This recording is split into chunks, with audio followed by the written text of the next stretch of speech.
Well, good afternoon again. I hope you're all alright.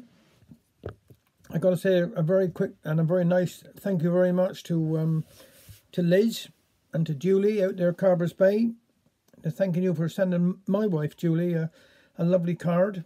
Wishing her hope she get better soon. But she's all right. She's okay. Just these things that happen, don't they?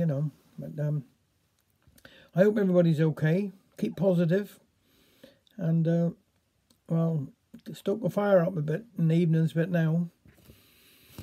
Anyhow, the story I'm doing today is called The Bungalow. Time for a stop now, I says to Feather. You've done enough for one day. Painting skirting said, no easy job. Come on, my handsome. Have a drop of tea. I'm going to have a cupful too now. All right then, but I won't finish this room before the week's out. Feather get upon his feet and followed me into the kitchen and sat down to the table. You know what, Med, he says. We don't want to get house like this now the children is married and gone.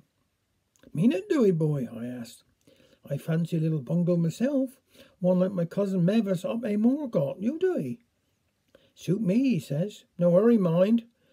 But if we see one we like, guessed I'll retire all and be all right with me like a thing. That was enough for me. A wink as good as a nod to a blind horse, as my old mother used to say.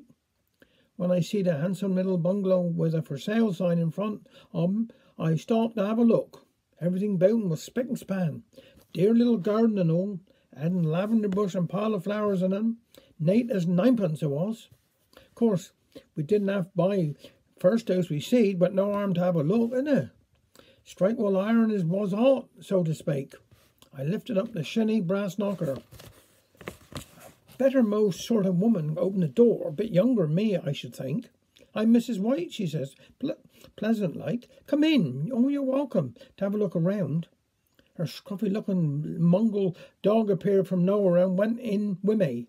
First thing he done was cock his leg up against the durns of the door. I was some shocked, but didn't say nothing to his missus. She didn't say nothing neither, but she looked some put out and made asked to fetch a floor cloth. I had a quick kick round while she was gone and seed everything was like a bandbox. Some grand furniture she had too. Mrs. White showed me in the front room with a handsome get fireplace. I could just see Jan squared out in front of him and with a new armchair. He would have to have a new armchair in a grand place like this.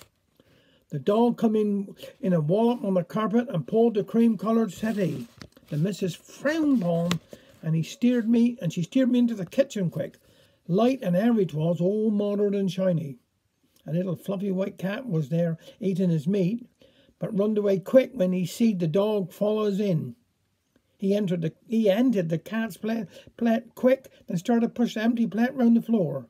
Mrs. White went red in the face and opened her mouth to speak, but turned to me instead. Do you want to go upstairs? She asked, bit stiff-like.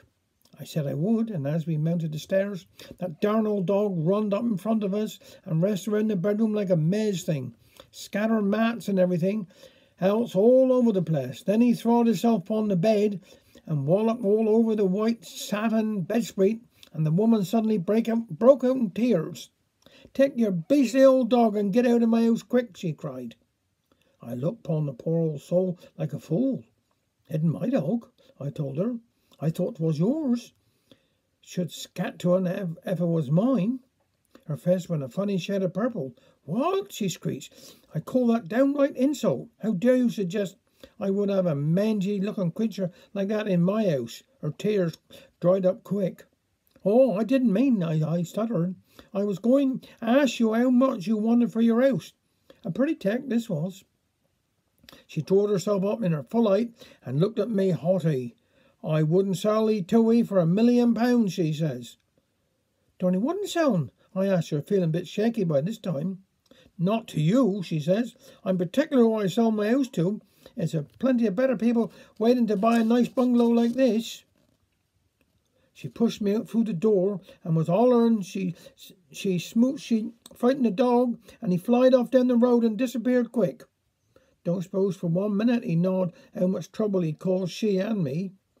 Feather had some fun over it when I told him all the ploy that evening after dinner. Had no laughing matter, I told him. I dear like that little bungalow. Oh, my old booty, he says, with a bit of fun in his eye. I aren't thinking of retiring next week, and we haven't put this house up for sale yet. No, I haven't got that little bungalow neither. But I was exactly what I wanted. I had in mind, I told him. I dunno, mate, he says. It sounded a bit too grand for we. Anyhow, I couldn't have been much fairy. If I was, you would hadn't. He's plenty more houses going, old booty. One day you'll come across one that's meant for ye, and you'll be just as pleased with him. You see if you don't. I had laughed after all, cause what Jan said reminded me of the old song, Gay Sirrah, Sirrah, whatever will be, will be. I expect he's right too. I did get carried away a bit sometimes. Thanks very much.